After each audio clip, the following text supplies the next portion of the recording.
மகேஷ் அண்ணன் வந்து ஷூட்லாம் நல்லபடியாக முடிச்சு கொடுத்துட்டாங்க. டப்பிங் வரும்பொழுது அண்ணனுக்கு ஆக்சிடென்ட் ஆயிடுச்சு. கால் ஃபோட்டோ எடுத்து அனுப்புனாங்க எனக்கு. அறிவு தப்பாக எடுத்துக்காதீங்க, ஏன் கால் உடஞ்சிச்சுன்னு சொல்லிட்டு. மீடியாவில் இப்போ காத்து கருப்புகளை அந்த பையன் இருக்காப்புல இல்லையா, அந்த பையன் என்ன பண்ணுறானோ அந்த டைலாக் தான் என் படத்தில் நான் பேச வச்சிருக்கேன். அப்படியே போட்டே இருக்க முடியாது. நிறைய ஆர்டிஸ்ட் நடிச்சுட்டு இந்த படம் நமக்கு பெருசா ஒரு ஹோப் கொடுக்குன்னு வெயிட் பண்ணிக்கிட்டே இருக்காங்க. என்கிட்ட கேட்டே இருக்காங்க. ஒரு ப்ரெஷராக போயிருக்கு. 2-3 மாசம் ஆச்சு, 4 மாசம் ஆச்சு. அப்புறம் ஃபோன் பண்ணா, தம்பி அடுத்த மாசம் வச்சுக்கலாம் அப்படின்ட்டு. அப்புறம் என் ஃபோன் எடுக்கல. அப்புறம் அசிஸ்டண்ட்டை விட்டு பண்ண சொல்லுவோம். இப்போ குணா பண்ணுவாப்புல, அப்புறம் படத்தில் நடிச்சவங்க மாதிரி பண்ண ஃபர்ஸ்ட் டைம் மட்டும் எடுத்துட்டு அப்புறம் யார் ஃபோனுக்கு ரிப்ளை பண்றது இல்லை. ஏன்னு எனக்கு தெரியல. ஆனா ஷூட்டிங் வர்றதுக்கு முன்னாடியே விரும்பாம இருக்கான்னு தெரிஞ்சிருந்தா நான் அவரை விரும்பி இருக்க மாட்டேன். அப்புறம் வரல, டப்பிங் வரல. அப்புறம் ஃபைனலா நான் ஒரு தடவை அண்ணனுக்கு ஃபோன் பண்ணேன், தப்பா எடுத்துக்காருங்க.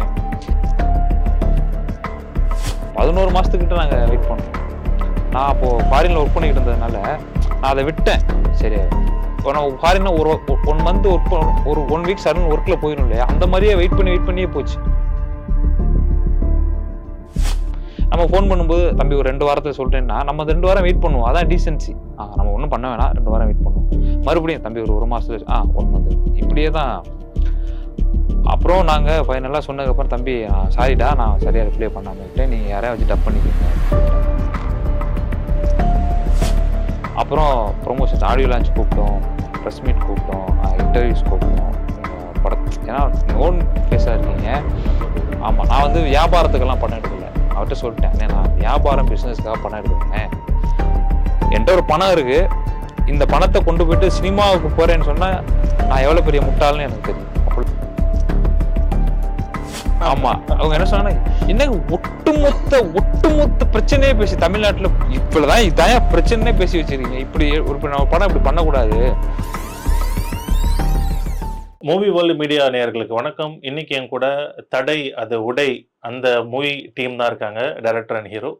வணக்கம். வணக்கம். நான் வந்து படம் ஸ்டார்டிங் ஒரு 2-3 நிமிஷம் மட்டும் மிஸ் பண்ணிட்டேன். அதனால போகும்போதே அந்த வில்லேஜ் ஸ்டோரி அதுல இருந்து தான் இருந்தது. படம் பார்த்துட்டு இருக்கேன், எனக்கு நல்லா போயிட்டு இருக்கு. நானும் ஃப்ரெண்டும் தான் படம் பார்த்துட்டு இருந்தோம். அதாவது படம் ஸ்டார்ட் ஆகிட்டு ஒரு 30 மினிட்ஸ் இருக்கும்னு நினைக்கிறேன். இவர் தான் ஹீரோ அப்படின்ற மாதிரி காமிக்கிறீங்க, இவர் தான் ஒரு மெயின் ரோல் அப்படின்ற மாதிரி காமிக்கிறீங்க. சடனா செத்துட்டாங்க 2 பேருமே. உண்மையில எனக்கு ஷாக்கா இருந்தது. என்னன்னா, ஒருவேளை இது ஏன்டா செத்துட்டாங்க, இதுக்கப்புறம் எப்படா மூவ் ஆக போகுது, உள்ள கொஞ்சம் பயமா இருந்தது. மறுபடியும் எந்திரிச்சுலாம் வந்துடாதீங்க, உண்மையில அந்த மாதிரி இருந்தது. ஏன்னா கொலை பண்ணிட்டு இருக்காங்க, அப்படி இப்படின்லாம் போயிட்டு இருக்கு. அதுக்கப்புறம் தான் ஒரு ட்விஸ்ட் ஒன்று இருக்கு. ஓகே, இது வந்து இதுதான் அப்படின்ற மாதிரி, இது தனி ஒரு மேக்கிங் தான் அப்படின்ற மாதிரி இருந்தது. நீங்க அந்த மாதிரி எதிர்பார்த்தீங்களா? இங்க வந்து பிரேக் இந்த ட்விஸ்ட் ஆன, ஏன்னா ஸ்டார்டிங் நம்ம இப்போ நீங்க அங்க ஒரு ட்விஸ்ட் இருந்துன்னு சொன்னா I am very happy because we expect that. நான் அதை எதிர்பார்த்தா நம்ம அதை பண்ணது. டக்குன்னு வேற மாதிரி எல்லாரும் பண்ணிட்டாங்க, நம்ம கொஞ்சம் டிஃப்ரெண்டா பண்ணலாம். ஸோ இப்போ செகண்ட் ஹாஃப்ல அந்த செகண்ட் பார்ட்ல டெத் ஆனவங்களும் கிளைமேக்ஸ்ல வருவாங்க. So the audience will be engaged.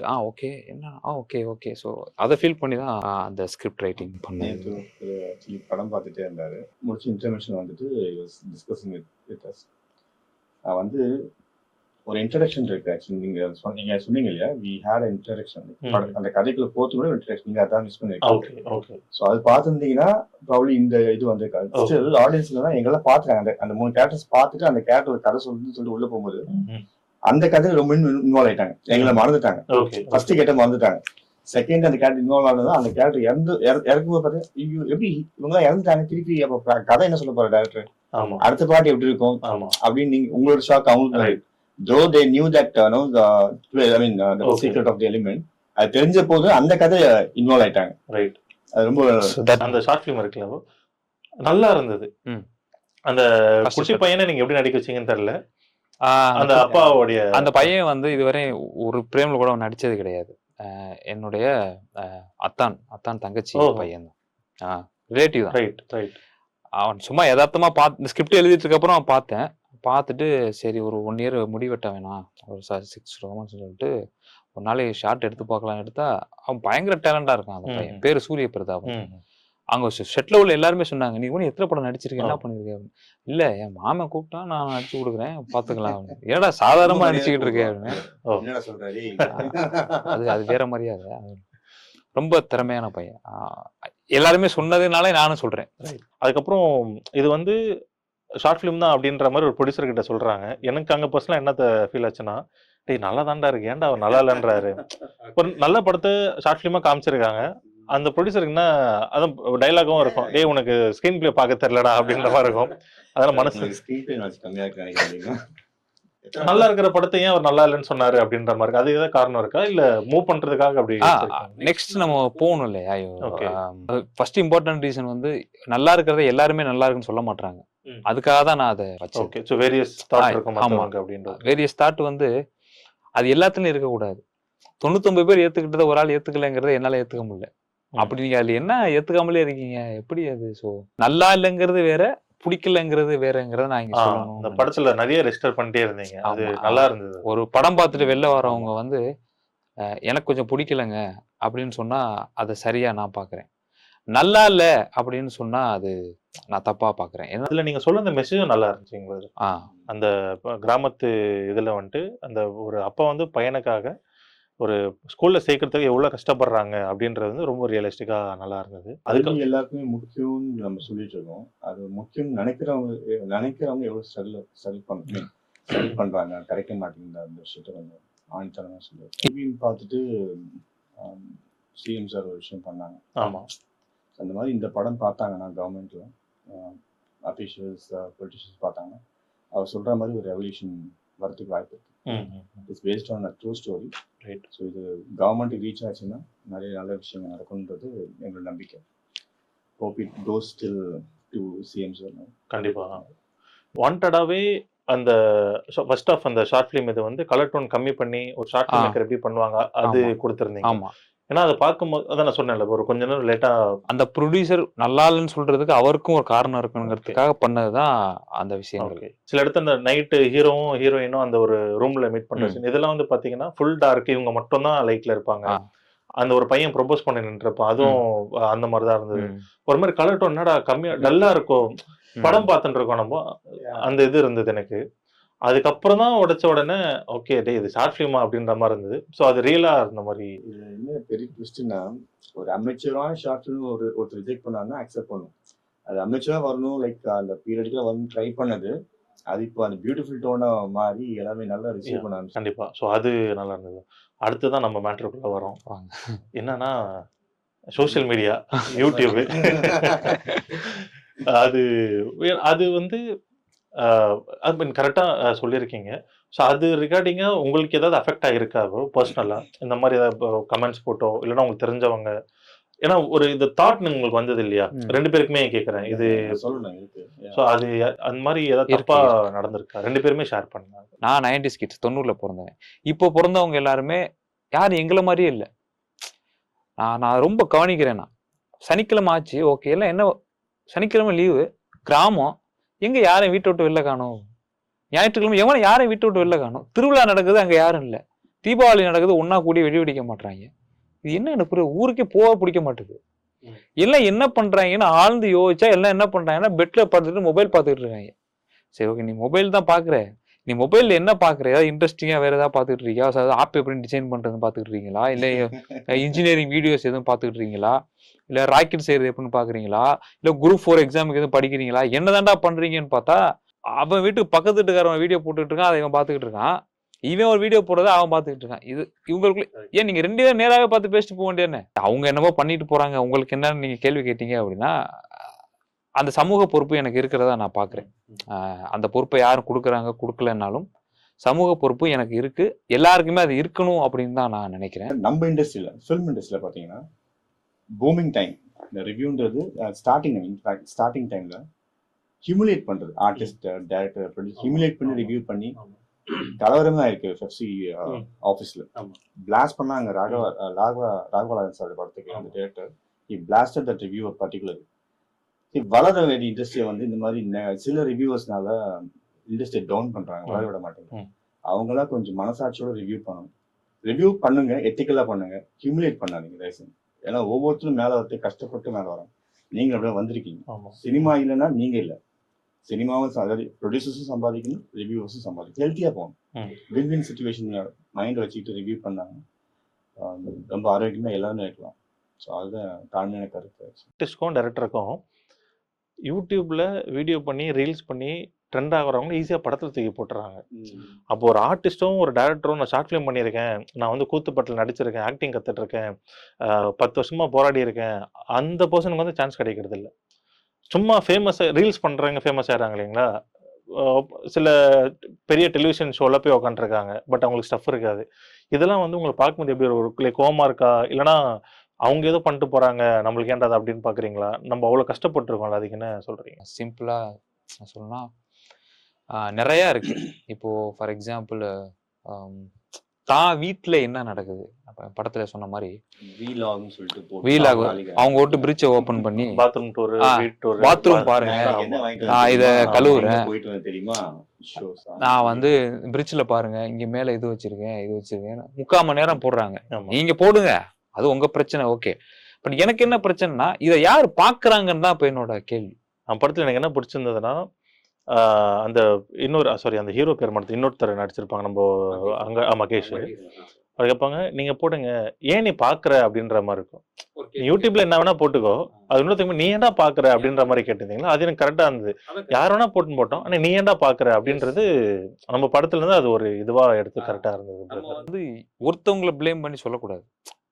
போடுறாங்க, நீ போட வேணான்னு அவங்கள சொல்றான், அது ஒரு பக்கம் இருக்கட்டும். நீங்க ஏன் பாக்குறீங்க, நம்ம யோசிக்கணும்ல. நீங்க பாக்கலன்னா அவங்க போடவே மாட்டாங்களே, வியூஸ் வரலன்னு ஸ்டாப் பண்றாங்க. நம்ம வீட்டு ஃப்ரிட்ஜ் என்ன இருக்கு, பீரோ என்ன இருக்கு, என் வீட்டு தோட்டம் பண்ற வீடியோ வீப்ளாக்ஸ் பண்ற அந்த சேனல் ஓனர்ஸ் நான் சொல்லிக்கிறேன். என்னன்னா, நீங்க எவ்வளவு டைம் லூஸ், பணம் சம்பாதிக்கிறீங்க, you losing money, I mean time as well as your relationship among your friends and relatives. இதை வந்து இன்னொரு 10-15 வருஷத்துல நீங்க ஃபீல் பண்ணுவீங்க. இன்னைக்கு பணம் வரலாம், ஆனா கோடி கோடியா பண்ணி நீங்க சம்பாதிக்க போறதில்ல. சொற்பமான பணத்துக்காக உங்களுடைய ஸ்கில், ரியல் ஸ்கில் படிச்சிருப்பீங்களா, you must be an educated girl or boy, அதுக்குண்டான ப்ரொஃபஷன் போயிருந்தீங்கன்னா இண்டஸ்ட்ரி வளரும், அந்த நாடே வளரும். அதை விட்டுட்டு இந்த மாதிரி அன்இன்ஃபர்மேட்டிவ் யூஸ்லெஸ் திங்ஸை நீங்கள் போடுறதுனால யூ கேன் ஏர்ன் மணி, ஆனால் you're losing your relationship and time. So இந்த ரிஸ்க் உங்களுக்கு ஃபியூச்சரில் இருக்கு. இது என்னுடைய தாழ்மையான வேண்டுகோள். அது வெளியே வாங்க, இன்ஃபர்மேட்டிவ் விஷயங்கள். அதே வீடு, அந்த வீடு புதுசாக கட்டின வீட்டை நீங்கள் எப்படி கட்டினீங்க, what are the things you have, அது எவ்வளோ ஸ்ட்ரகிள் பண்ணி சொன்னீங்கன்னா அந்த இன்ஃபர்மேஷன் வந்து எனக்கு யூஸ்ஃபுல்லாக இருக்கும். நான் வீடு கட்டும்போது நான் பார்த்து பண்ணுவேன். கரெக்டுங்களா? இந்த சில டாக்டர்ஸ் கூட வீல் ஹவுஸ் வச்சிருக்காங்க. So they are very informative. Health alert இது தேவை. சில இன்ஜினியர்ஸ் வச்சிருக்காங்க, சின்ன சின்ன விஷயம் நம்மளே எப்படி வீட்டில் ரிப்பேர் பண்ணிக்கிறது திங்ஸ். ஸோ இந்த மாதிரி இன்ஃபர்மேட்டிவாக ஹெல்த்தியாக போச்சுன்னா அதையும் பார்க்கறதுக்கு 1,00,000 பேர் இருக்காங்க, அதையும் நீங்கள் சம்பாதிக்கும். So go informative. அப்படி பண்ணுறதுனால எல்லாரோட நாலேஜ் வரும். டிஜிட்டல் வேர்ல்டு பூம் ஆனதுக்கான நாலேஜ் ஷேரிங் தான் informative world. So give good information, good ideas to people. இன்னொரு விஷயம் கேட்டீங்க, நம்ம இண்டஸ்ட்ரியில் என்னையுமே கேட்டிருக்காங்க ஆடிஷன் அப்போ எவ்வளோ ஃபாலோவர்ஸ் இருக்காங்க இன்ஸ்டாகிராமில். ஆமாம், நடிப்பு பாருங்கடா, ஏன்டா அது பார்க்குறீங்க அப்படின்னு. சரி பண்ணியாச்சு. சாரி நான் சொல்லிக்கிறேன். என்கிட்ட இன்னொருத்தவங்க கேள்வி கேட்டாங்க, நீங்கள் இந்த இன்ஸ்டாகிராம் இன்ஃப்ளூயன்சர்ஸ், இந்த யூடியூப் இன்ஃப்ளூயன்சர்ஸ்லாம் அவங்க படத்தில் யூஸ் பண்ணலையான்னு கேட்டாங்க. அதுக்கு நான் இப்போ அவங்களுக்கு வந்து இத்தனை ஃபாலோவர்ஸ் இருக்காங்க அப்படின்னா அவங்கள யூஸ் பண்ணுறதுனால நமக்கு ஒன்று நடக்கும் அப்படின்னா, இப்போ நம்ம வந்து அனகோண்டா படம் பார்க்குறோம். இப்போ அனகோண்டா எத்தனை பேர் ஃபாலோ பண்ணாங்க, எத்தனை ஃபாலோவர்ஸ் அனகோண்டாக்கு இருக்காங்க. அவதார் பார்க்குறோம், எத்தனை அவதாருக்கு ஃபாலோவர்ஸ் இருக்குன்னு நமக்கு தெரியும், அதை நம்ம பார்க்கலையா? ஸோ அதுவே இந்த முதல்ல இந்த கான்செப்டே ரொம்ப நான் தப்பாக பார்க்குறேன். கதை திறமையானவங்க அவங்களுக்கு தான் அந்த இது இருக்கும். சும்மா நான் ஃபாலோவர்ஸ் வச்சிருக்கேங்கிறதுக்காக ஒருத்தவங்களை வந்து நம்ம பண்ண முடியாது. இந்த ரீசன்ட் டைம்ஸ் வாட்டர்மெலன் ஸ்டார் திவாகர்னு சொல்லிட்டு நான் பேர் எடுக்கக்கூடாதுன்னு பார்த்தேன். பட் இந்த ஒளிவு மறைவு என்ன இருக்கு, சோசியல் மீடியா நம்மள சீட் பண்ணிக்கலாம். அவர் ஒரு எக்ஸாம்பிள், அவருக்கு நிறைய பேர் இருக்காங்க. அவர் வந்து சைக்காலஜிக்கலி இம்பேலன்ஸ்ட் பர்சன் நான் பார்க்கிறேன். அந்த கரெக்ட் ப்ரோ. ஆமா, அந்த சைக்காலஜிக்கலி இம்பேலன்ஸ் பர்சன்ஸ் பண்றவங்க பீக்ல இன்னைக்கு வந்து நம்ம விரும்பி பார்க்கணும். ஆமா, நம்ம விரும்பி பார்க்கணும். ஏன் சொல்றேன்னா, என்னையும் சேர்த்துக்கணும்னா, let's join together for a good revolution solution. So psychologically affect ஆன persons போன்ற அந்த அங்கி பங்கி ஸ்டஃப்ஸ் எல்லாம் பார்த்துட்டு இம்ப்ரெஸ் ஆகி அவங்க வளர்த்து விடுறோம். அது காமெடியா போயிடுது. ஆமா சரி, சோஷியல் மீடியா போகுது, அது ஏன் வந்து சினிமாக்குள்ள வரும்? ஆமா இல்ல அதுல இன்னொரு டிராபேக் இருக்கு. முடிச்சிடறாங்க. நெக்ஸ்ட் 10 பேர் அதை ஃபாலோ பண்ண ட்ரை பண்ணுவாங்க. அதை பண்றாங்க. பட் அப்ப இண்டஸ்ட்ரியில காலங்காலமா அத்தன்டிக்கா ஒரு ஆஃபீஸ் ஏறி இறங்கி ஒரு அசிஸ்டன்ட் அப்ரோச் பண்ணி நெட்வொர்க் டெவலப் பண்ணிட்டு குடும்பம் குட்டியெல்லாம் விட்டுட்டு ஆமா இங்க சென்னை வந்து ஒரு என்ன சொல்ல, ஒரு நல்ல ஒரு வசதி இல்லாத இடத்துல வாழ்ந்துக்கிட்டு சினிமாவுக்கு அர்ப்பணிச்சுட்டு வாழ்ற மக்களுடைய வாழ்வாதாரம் எப்படி எஃபெக்ட் ஆகுது? இன்னைக்கும் கஷ்டப்பட்டு நிறைய பேர் என்னோட சர்க்கிள் நிறைய பேர் கஷ்டப்பட்டுருக்காங்க வாய்ப்பு கிடைக்காம. அதுக்கு இன்னைக்கு இருக்கிற இந்த இன்ஸ்டாகிராம் ஃபாலோவர்ஸ் வேணும் புஷ் பண்றால அவங்களோட ஆப்பர்ச்சுனிட்டி தவிர்க்கப்படுது, கரெக்ட், மறுக்கப்படுது. அதனால ஒரு நல்ல டேலண்டட் பர்சன் வெளியே வர மாட்டேங்குது. பர்சன்ஸ் வாய்ப்பு கொடுங்க. நான் என்ன சொல்றேன், இன்ஸ்டாகிராம் செலிபிரிட்டிஸ் வாய்ப்பு கொடுங்க. சப்ஜெக்டிவ்லி அவன் அந்த கேரக்டர் ஃபீச்சர் செட் ஆகணும் கொடுங்க. சில பேர் நல்ல பெர்ஃபார்ம் பண்ண கூடயும் இருக்காங்க, நம்ம தப்பு சொல்லுவோம். ஆமா ஆமா இம்மெச்சூராகவும் இருக்காங்க, மெச்சூராகவும் இருக்காங்க. கரெக்ட். அண்ட் அந்த கதைக்கு தேவைன்னா we can யூஸ். நாங்களும் 2 பேர் யூஸ் பண்ணிருக்கோம். அந்த கதைக்கு அந்த கேரக்டரைசேஷன் தேவைப்படுது. சரிங்களா? அதுக்காக எல்லாத்தையுமே கொடுக்கணும் அவசியம். இது பின்னாடியே போயிட்டோம்னா அப்போ எங்களை மாதிரி லட்சம் பேர் இருக்காங்களா, அவங்க லைஃப் என்ன ஆகுது? அதை நீங்க கன்சிடர் பண்ணுங்க. சோசியல் மீடியாவில் இப்போ காத்துக்கருப்புகளை அந்த பையன் இருக்காப்புல இல்லையா, அந்த பையன் என்ன பண்றானோ அந்த டைலாக் தான் என் படத்துல நான் பேச வச்சிருக்கேன். அந்த பையனை கமிட் பண்ணது காரணமே அதான். நம்ம ஒரு ஆளை தான் என்னால் காட்ட முடியும், நான் எல்லாரையும் கான்டாக்ட் பண்ணி என்னால் முடியாது. அந்த பையனை ஸோ இதுதான் நான் இதான் பண்றேங்கிறத அந்த பையனை படத்துல பேசியிருப்பாப்பு. இது தவறு நம்ம ஒரு விஷயம் சுட்டி காட்டணும்னா அந்த தவறு செஞ்சுதான் நம்ம காட்ட வேண்டியதா இருக்கு. இல்லைங்க, அது சினிமால பண்ணுவோம், ரியல் லைஃப்ல பண்ணுவோம். ரியல் லைஃப் பண்ணா நம்ம முட்டாள். அதுதான் நம்ம ஒரு விஷயம் வச்சு பண்ணிருக்காப்புல. நிறையா டிஸ்கஸ் பண்ணோம். ஏன் தம்பி இப்படி பண்றீங்க, ஏன் தம்பி இப்படி பண்றீங்கன்னா, இல்லைண்ணா அது ஒருக்காக தானா, நான் இப்போ எனக்கு ரொம்ப புரிஞ்சிருச்சுன்னா நான் இனிமேல் இந்த மாதிரி இல்லைன்னு சொல்லிட்டு ரொம்ப ஹாப்பியாக தான் அந்த டைலாக் பேசி அந்த பையன் நடிச்சுட்டு போனாப்புல. ஸோ அதுக்காக தான் ரீசன். ஆக்சுவலி ப்ளஸ் அந்த அண்டர்ஸ்டாண்டிங் இருக்குல்ல, என்ன சொல்றாங்க அந்த அண்டர்ஸ்டாண்டிங் லெவலுக்கே இன்னைக்கு மக்கள் இல்லை. ரீசன்ட்லி இந்த சோஷியல் மீடியா இன்ஃப்ளூயன்ஸ், அந்த நெகட்டிவ் அண்ட் அன்இன்ஃபர்மேட்டிவ் யூஸ்லெஸ் திங்ஸை பார்த்து நம்ம பர்சன்ஸோட கனெக்ட் ஆக மாட்டோம். எமோஷனே இல்லாமல் போயிடுச்சு ப்ரோ. ஆக்சுவலி லவ்வுக்காக ஏங்குற காலம் வந்துருச்சுன்னு நான் ஃபீல் பண்றேன். அந்த எமோஷனுக்காக நம்ம குரூப்ல இருக்க ஒரு இன்ஃபர்மேஷன் கொடுத்தோம்னா எத்தனை பேர் பார்க்கறோம், ரிப்ளை பண்றோம், நம்ம உடனே போவோம் இல்லையா, இன்ஃபார்ம் போயிட்டு எத்தனை இவ்வளவு பார்த்தா அதுல எனக்கு க்ளோஸ் ஃப்ரெண்ட் இருப்பான், ஏன்னா நீ கூட ரியாக்ட் பண்ணியாடா. இல்ல எனக்கு என்னன்னா பிடிச்சிருந்ததுன்னா அந்த ஃபர்ஸ்ட் ஹாஃப்ல நம்ம அந்த ஷார்ட் ஃபிலிம் பாக்குறோம்ல ப்ரோ, அதுக்கப்புறம் ஹீரோ சொல்றாப்புல இது வந்து நான் படிச்ச ஒரு கதை, அதுல இருந்து நான் எடுத்தேன் அப்படின்ற மாதிரி. செகண்ட் ஹாஃப் மூவ் பண்ணும் போதெல்லாம் அதோட ரெப்ளிகபிளா நீங்க காமிக்கிறீங்க. ஆமா, ஸோ அது வந்து அண்டர்ஸ்டாண்ட் பண்ணா மட்டும் தான் புரியும்ன்றது நம்மளுடைய இது. அது அங்கங்க வருது, ஏதோ கொஸ்டின் வருதுல, ஏன் அதுக்கு பதில் இருக்கு. அந்த பதிலுக்காக கொஞ்சம் நம்ம காத்துக்கணும். அவங்க என்ன சொல்றாங்கன்னா, இப்போ இந்த கதை வந்துருச்சு, இந்த கதைக்குள்ள அவங்க ஏன் வந்ததா கேக்குறாங்க. எனக்கு கொஞ்சம் ஷாக். ஐயோ அப்போ தப்பா, இதுல என்ன, இதை புரிஞ்சுக்கணுமே. அங்க வந்து அந்த பொண்ணு 10th படிக்க போன பொண்ணு ஒருத்தனை கல்யாணம் பண்ணிட்டு போயிடுச்சு அப்படின்னு சொன்னா, அந்த பொண்ணு இங்க சொல்லுது நான் தான் 25 வருஷம் கழிச்சு நான் கல்யாணம் மட்டும் இன்னைக்கு நான் அப்படி வாழ்ந்துகிட்டு இருக்கேன் அப்படின்னா, அந்த பொண்ணை ஏன் இங்க வைக்கணும் அப்படின்னா, அந்த பொண்ணோட பையன் இன்னைக்கு 2K கிட்ஸ், அவன் மொபைல் பார்த்துட்டு இருக்கான். நான் அவனை பத்தி உனக்கு சொல்ல வேண்டியது இருக்கு. சோ இத சும்மா நம்ம சம்பந்தமே இல்லாம ஒருத்தவங்க டீ கடையில வைக்க முடியாது. அப்ப யாரா இருக்கலாம், அவங்களா வையே ஆடியன்ஸ். ஓ அவங்கதான் இவங்களா அப்படிலாம் பாப்பாங்கன்னு எதிர்பார்த்தேன். கொஞ்சம் பேர் தான் அப்படி பார்த்தாங்க. படத்துல வந்துட்டு இந்த ஃபேஸ் எங்கேயோ பார்த்துருக்கோமே அப்படின்ற மாதிரி இருந்தது வந்து அங்காடி திரு மகேஷ். அவரு எப்படி உள்ள வந்தாரு, பிளஸ் ஏன் அவர் அதிகமா அந்த ப்ரொமோஷன்ஸ் இதெல்லாம் வரல, டப்பிங் கூட அவர் பண்ணல, என்ன காரணம் தெரிஞ்சுக்கலாம்? மகேஷ் அண்ணன் வந்து ஷூட்ல நல்லபடியா முடிச்சு கொடுத்துட்டாங்க. டப்பிங் வரும்பொழுது அண்ணனுக்கு ஆக்சிடென்ட் ஆயிடுச்சு. கால் போட்டோ எடுத்து அனுப்புனாங்க. எனக்கு அறிவு தப்பா எடுத்துக்காதீங்க, ஏன் கால் உடஞ்சிச்சுன்னு சொல்லிட்டு. சரி நான் ஒன்றும் பிரச்சனை இல்லை, 1-2 months டைம் எடுத்துக்கோங்க, அதுக்கப்புறம் நான் ஒரு கார் கூட அரேஞ்ச் பண்றேன். ஏன்னா ஓகே, பட் ஏன் சைடு ப்ரெஷர் இருக்கு. நம்ம ஒரு பணம் போட்டு படம் எடுக்கிறோம் இல்லையா, நம்ம அப்படியே போட்டே இருக்க முடியாது.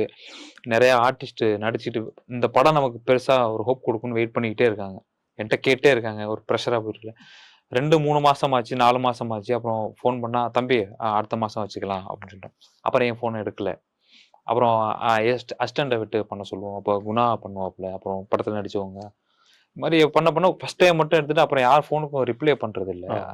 ஏன்னு எனக்கு தெரியல, இப்போ வரையுமே எனக்கு அது ஏன்னு தெரியல. நான் என்ன நினைக்கிறேன்னா, மகேஷ் என்ன சினிமாவை விரும்பலைன்னு நான் நினைக்கிறேன்.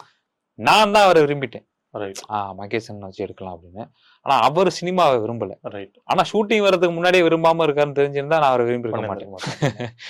அப்புறம் வரல, டப்பிங் வரல.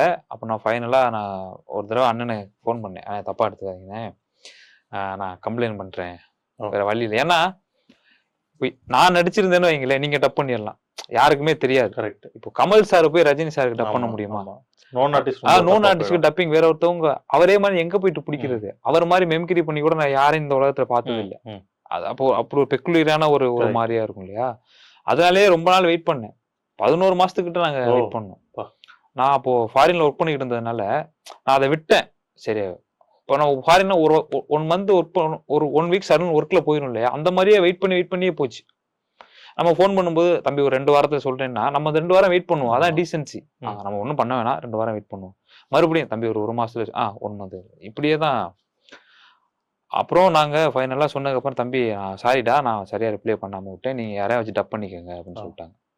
அப்புறம் அவங்கள மாதிரியே பேசுற ஒரு ஆர்டிஸ்ட்டை வச்சு தான் நாங்க டப் பண்ணோம். ஒரு ப்ளஸ் பாயிண்ட் என்னன்னா, ரொம்ப நாளா மகேஷ் அண்ணனோட வாய்ஸ் யாரும் கேட்கல. ஸோ ஒரு 10 இயர்ஸ்க்கு அப்புறம் இப்போ மாறி இருக்குன்னு நினைச்சுக்குவாங்க. அந்த மாதிரி தான் கொஞ்சம் மேட்ச் ஆனிச்சுன்னு சொல்லனால அவங்கள வச்சு டப் பண்ணி முடிச்சோம். அப்புறம் ப்ரொமோஷன்ஸ், ஆடியோ லான்ச் கூப்பிட்டோம், ப்ரெஸ் மீட் கூப்பிட்டோம், இன்டர்வியூஸ் கூப்பிட்டோம். நீங்க ஏன்னா நோன் ஃபேஸா இருக்கீங்க, கொஞ்சம் அட்வான்டேஜா. ஆமா, நான் வந்து வியாபாரத்துக்கெல்லாம் படம் எடுக்கல. அவர்கிட்ட சொல்லிட்டேன், நான் வியாபாரம் பிசினஸ்க்காக படம் எடுக்கலண்ணே, என்கிட்ட ஒரு பணம் இருக்கு, இந்த பணத்தை கொண்டு போயிட்டு சினிமாவுக்கு போறேன்னு சொன்னா நான் எவ்வளவு பெரிய முட்டாள்னு எனக்கு தெரியும். அப்படிலாம் இங்க போனா நான் ஜெயிச்சிருவேன்லாம் யாரும் கிடையாது. நம்ம சினிமாவில் அப்படி சொல்ல முடியாது. மிகப்பெரிய அறிவார்ந்த இயக்குனர்களே ஒரு சில படங்கள் மக்கள் அந்த டைம்ல ஏத்துக்கல, இப்ப ஏத்துக்கிறாங்க. அந்த மாதிரி எனக்கு ஒரு நிலைமை வந்தா, ஸோ நான் பிசினஸ் பண்ண வரல, எனக்குள்ள 2-3 கோவங்கள் இருக்கு, அதை மக்களுக்கு சொல்லணுங்கிற ஒரு ஒரு எல்லா டைரக்டரும் சொல்றாங்க இல்லையா, அவங்கள பார்த்து இன்ஸ்பயர் ஆகுறேன், நம்மளும் இந்த மாதிரி மக்களுக்கு ஒண்ணு சொல்லுவோமே. கண்ட்ரோல் பண்ணி இவ்வளவு வந்திருக்கு. ஆமா, அவங்க என்ன சொன்னாங்க, என்னங்க ஒட்டுமொத்த பிரச்சனையே பேசி தமிழ்நாட்டுல இவ்வளவுதான் இதான் பிரச்சனையே பேசி வச்சிருக்கீங்க, இப்படி ஒரு படம் இப்படி பண்ணக்கூடாது. நான்லாம் பாத்தீங்கன்னா எனக்கு அந்த மாதிரி ஒரு டேக்லைன் கிடைக்காதான்னு எங்கிட்டு. கரெக்ட், ஒரு நல்ல ஒரு ரெகக்னிஷனோட நல்ல படம். அந்த ஒரு பெரிய டேக்லைன் அவருக்கு இருக்கு. இன்னைக்குமே அவர் எத்தனை படம் நடிச்சிருக்கலாம், பட் அங்காடித்தில் மகேஷ்னா பட்டி தொட்டி ஃபுல்லா தெரியும். ஸோ அவருடைய சப்போர்ட் எங்களுக்கு கிடைச்சிருக்கு. அவர் இல்லாதது ரொம்ப மன வருத்தம் தான் எங்களுக்கு. ஸோ அந்த மாதிரி டேக் இப்போ கடை அதை விட குணான்னு சொன்னால் நான் பெருமைப்படுவேன். ஸோ அந்த மாதிரி அது அவ்வளோ எஃபர்ட் போட்டுருக்கு இந்த பர்சன். ஸோ அதை மிஸ் பண்ணிட்டாருன்னு ஃபீல் பண்ணுறேன். வருத்தம் தான் எங்களுக்கு ஆக்சுவலாக. இல்லை, நல்ல சும்மா நீங்கள் சின்ன ரோலுக்கு யூஸ் பண்ணியிருந்தா கூட ஓகே. நான் படத்தில் நல்ல சின்ன ரோல் பண்ண எப்போ ப்ரொமோஷன் கொண்டோன்னு சொல்லியிருக்கலாம். ஒரு மாஸ் எலிமெண்டா இந்த படத்தை தெரிவாரு. ஆமா, ஆக்சுவலா நீங்க கிளைமேக்ஸ்ல நீங்க டைலாக் சொல்லிட்டு போவீங்க, பிடிச்சிருந்தது. இப்போ கொலை பண்ணமா பாத்துக்கோ அப்படின்ற மாதிரி சொல்லிட்டு போவீங்க. ஆமா, பொண்ணு இருக்கு பாத்துக்கோ அப்படின்ட்டு. அதுக்கப்புறம் நம்ம த்ரோட் தி படமா ஹீரோவா பார்த்த உடனே அங்க ஒரு பக்கவன கொலை பண்ணாத பொண்ணு இருக்கு அப்படின்னு சொல்லிட்டு கிளம்பிடுறாரு. அதுக்கப்புறம் இவர்கிட்ட தானே முடியுதுன்னு நினைக்கிறேன். ஆமா, அவங்களுக்கு இவர்கிட்ட தான் முடியுது, அவர்தான் முடிக்கிறாரு. ஆமா, சோ ரொம்ப ஒரு மெயின் ஒரு கம்பேக் ஒரு ஹீரோ மாதிரி தான் சொன்னேன். பண்ணல, நம்பினாரான்னு தெரியல. ஒரே சின்ன பசங்க ஏதோ படம் எடுத்துருக்காங்க. ஆமா, காட்டுற கேரக்டர் அது கேரக்டர். ஆமா, சோ எல்லா மனசும் நிக்கக்கூடிய கேரக்டர்.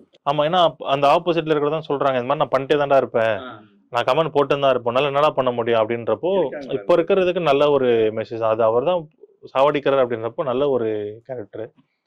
இந்த மாதிரி சில பேர் யூஸ் பண்ணாம நல்ல இல்ல, நீங்க ஒரு நல்ல படம் கொடுத்துட்டீங்க, அந்த ஒரு இதுல இருங்க, அவ்வளவுதான். மற்றபடி இப்ப நீங்க திருக்குறள் சொன்னீங்கல்ல, அந்த மாதிரி இதுல வந்துட்டா ஓகே தான் நினைக்கிறேன். சூப்பர் பிரதர், நல்லா இருந்தது கான்வர்சேஷன். தேங்க்யூ, ரொம்ப நன்றி, ரொம்ப நன்றி.